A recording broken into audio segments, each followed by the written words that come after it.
boys and girls, happy Easter to you. I wish that we could have spent some time in the past few days celebrating this holiday. Just know that I'm thinking about you and I'm hoping that you got to spend some extra special time with your families today celebrating Easter. I sure do miss you guys. I'm going to read chapter 27 today of Charlie and the Chocolate Factory. I'm going to read 27 today, and then the next time I do my read aloud, I'll actually do 28, 29, and 30 all together in one last video. Those chapters are pretty short, so we'll be able to do one more reading and then finish up our book. So I hope you're still enjoying our story. I know that I love reading it to you guys.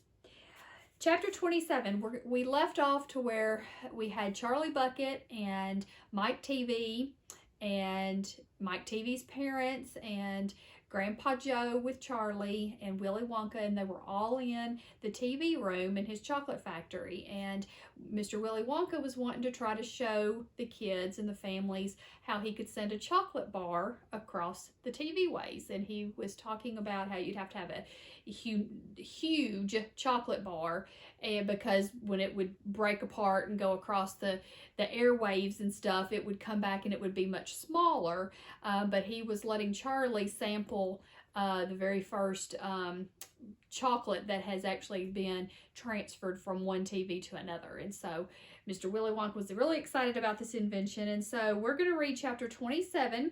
Mike Teavee is sent by television. So let's see what kind of choice Mike Teavee makes. Mike Teavee was even more excited than Grandpa Joe at seeing a bar of chocolate being sent by television. "But Mr. Wonka," he shouted, "can you send other things through the air in the same way? Breakfast cereal, for instance?"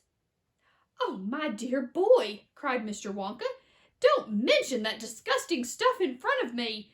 Do you know what breakfast cereal is made of?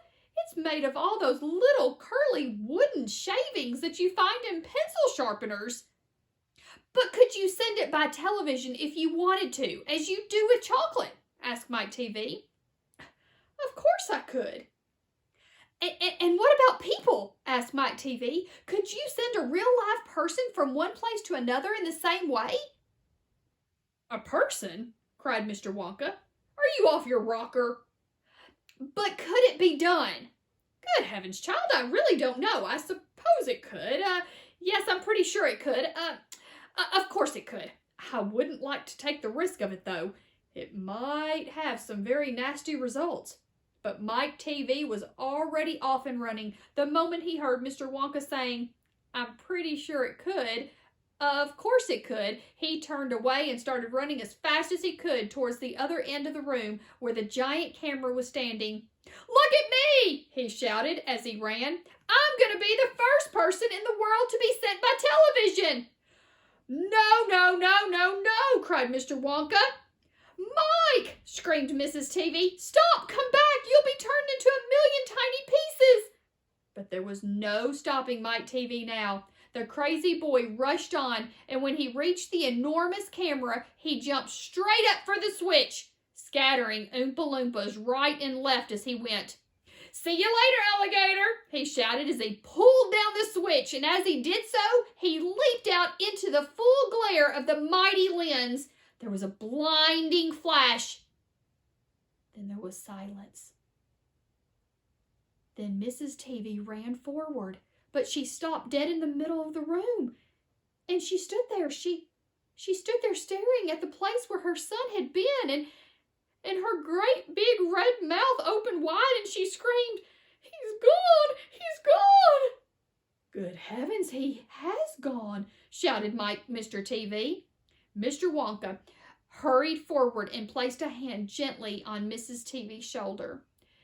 "We shall have to hope for the best," he said. "We must pray that your little boy will come out unharmed on the other end." "Mike!" screamed Mrs. Teavee, clasping her head in her hands. "Where are you?" "I'll tell you where he is," said Mr. Teavee. "He's whizzing above our heads in a million tiny pieces." "We must watch the television set," said Mr. Wonka. "He may come through at any moment." Mr. and Mrs. TV and Grandpa Joe and little Charlie and Mr. Wonka all gathered around the television and stared intensely at the screen. The screen was quite blank. "He's taking a long time to come across," said Mr. TV, wiping his brow. Oh dear, said Mr. Wonka. "I do hope that no part of him gets left behind." "What on earth do you mean?" asked Mr. TV sharply. I don't want to alarm you," said Mr. Wonka, "but it does sometimes happen that only half of the little pieces find their way into the television set. It happened last week. I don't know why, but the result was that only half of a bar of chocolate came through." Mrs. TV let out a scream of horror. "You mean only half of Mike is coming back to us?" she cried. "Let's hope it's the top half," said Mr. TV. "Hold on, everything," said Mr. Wonka. "Watch the screen. Something's happening."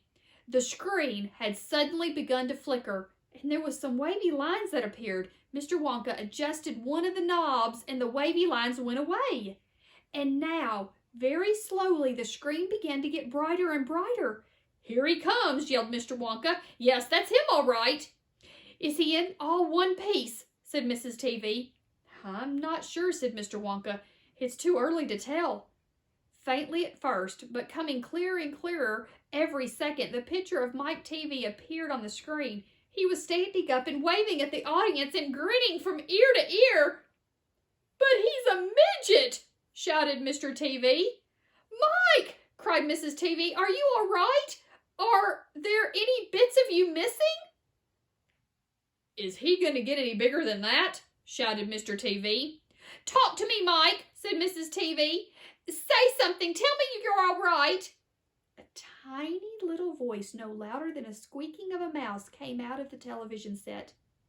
"Hi, Mom," it said. "Hi, Pop. Look at me. I'm the first person ever to be sent by television." "Grab him," ordered Mr. Wonka. "Quick!" Mrs. TV shot out a hand and picked up the tiny figure of Mike TV out of the screen. "Hooray!" cried Mr. Wonka. "He's in all one piece. He's completely unharmed." "You call that unharmed?" snapped Mrs. TV, peering at the little speck of a boy who was now running to and fro in the palm of her hand, waving his pistols in the air. He was certainly no more than an inch tall. "He shrunk," said Mr. TV. "Of course he shrunk," said Mr. Wonka. "What did you expect?" "This is terrible," wailed Mrs. TV. "What are we going to do?" And Mr. TV said, "We can't send him back to school like this. He'll get stomped upon. He'll get squashed." "He won't be able to do anything," said Mrs. TV.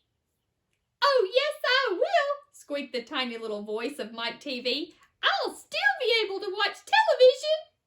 "Never again," shouted Mr. TV. "I'm throwing the television set right out the window the moment we get home. I've had enough of television."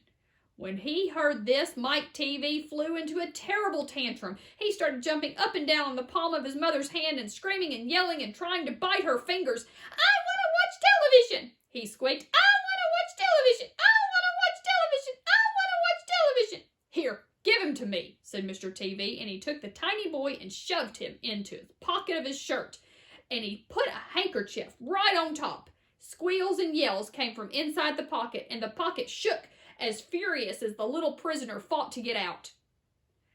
"Oh, Mr. Wonka," said Mrs. TV, "how can we make him grow up?" "Well," said Mr. Wonka, stroking his beard and gazing thoughtfully at the ceiling, "I must say that it's a wee bit tricky, but small boys are extremely springy and elastic. They'll stretch like mad.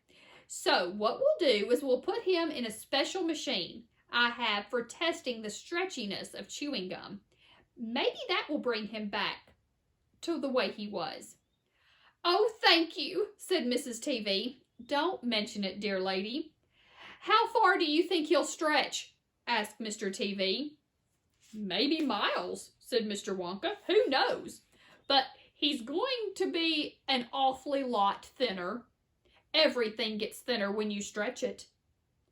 You mean like chewing gum? Asked Mr. TV. Exactly. How thin will he be? Asked Mrs. TV anxiously. I haven't the foggiest idea, said Mr. Wonka, and it really doesn't matter anyway, because we'll soon fatten him up again. All we have to do is give him a triple overdose of my wonderful super vitamin candy. Super vitamin candy contains huge amounts of vitamin A and vitamin B. It also contains vitamin C, vitamin D, vitamin E, vitamin F, vitamin G, vitamin I, vitamin J, vitamin K, vitamin L, vitamin M, vitamin N, vitamin O, vitamin P, vitamin Q, vitamin R, vitamin T, vitamin U, vitamin V, vitamin W, vitamin X, vitamin Y, and believe it or not, vitamin Z. The only two vitamins it doesn't have in it are vitamin S, because it makes you sick, and vitamin H, because it makes you grow horns on the top of your head like a bull. But it does have, in a very small amount, the rarest, most magical vitamin of them all. Vitamin Wonka. And what will that do to him? Asked Mr. TV anxiously. It'll make his toes grow out until they're as long as his fingers. Oh no, cried Mrs. TV. Don't be silly, said Mr. Wonka. It's the most useful. He'll be able to play the piano with his feet.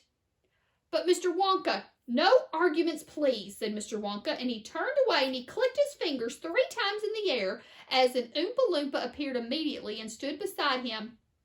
Follow these orders, said Mr. Wonka, handing the Oompa Loompa a piece of paper on which he had written full instructions, and you'll find the boy in his father's pocket. Off you go. Goodbye, Mr. TV. Goodbye, Mrs. TV. And please don't look so worried. They all come out in the wash, you know, every last one of them.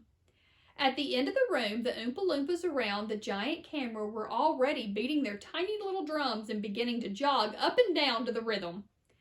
There they go again, said Mr. Wonka. I'm afraid you can't stop them singing. Little Charlie caught Grandpa Joe's hand, and the two of them stood beside Mr. Wonka in the middle of the long, bright room, listening to the Oompa Loompas. And this is what they sang. Okay, so here we go. I'm going to kind of say this tongue twister of a little bit of a song that the Oompa Loompas sang. The most important thing we've learned, so far as children are concerned, is never, never, never let them near your television set. Or better still, just don't install that dumb thing at all. In almost every house we've been, we've watched them gaping at the screen. They loll and slop and lounge about and stare until their eyes pop out. Last week in someone's place we saw a dozen eyeballs on the floor. They sit and they stare and they stare and they sit until they're hypnotized by it, until they're absolutely drunk with all the shocking, ghastly junk. And yes, we know it keeps them still. They don't climb out of the windowsill. They never fight or kick or punch. They leave you free to cook your lunch and wash the dishes in the sink. But do you ever stop to think, to wonder just exactly what this does to your beloved tot? It rots the senses in their head. It kills their imagination dead. It clogs and clutters up the mind. It makes the child so dull and blind he can no longer understand a fantasy, a fairyland. His brain becomes as soft as cheese. His power of thinking rust and freeze. He cannot think, he only sees. All right, you cry, all right, you'll say, but if we take that set away, what shall we do to entertain our darling children? Please explain.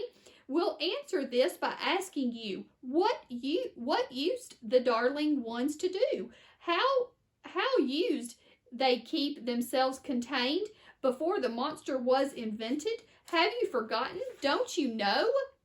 We'll say it very loud and slow. They used to read. They would read and read and read and read and then proceed to read some more. Great Scott, good socks.